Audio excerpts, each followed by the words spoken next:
Detention hearing will be held in the next hour for a former NSA contractor charged with stealing top secret information. Federal prosecutors are releasing new information in the case through a court filing, and they describe the scope of the theft by Harold Martin as, quote, breathtaking. They also say they seized 50,000 gigabytes of information from Martin, capable of storing hundreds of thousands of documents and images.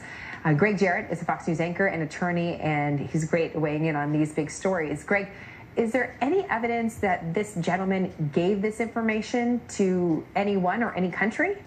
So far, there's no evidence that he gave it to anybody who was unauthorized. Compare that to Hillary Clinton, who did. She gave national defense information to somebody who didn't have clearance, security clearance. Sidney Blumenthal. Did the Russians and the Chinese hack his emails and get their hands on it? So one can argue what she did was more egregious and potentially damaging to national security than what Martin did. So why are we covering a hearing for Martin but haven't covered a hearing for Hillary Clinton? Well, that's very interesting, and that's the great mystery, isn't it? Because when you look at it on principle, they both did the same thing. He stored classified information at his home unauthorized.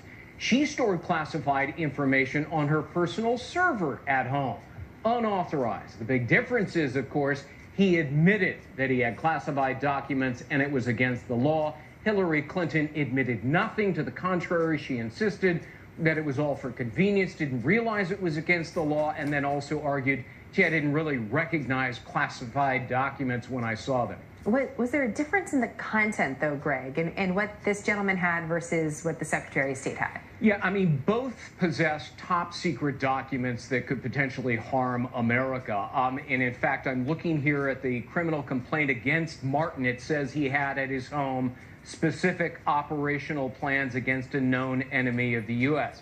Well, guess what? So did Hillary Clinton. In fact, she had operational plans for the locations of potential drone strikes.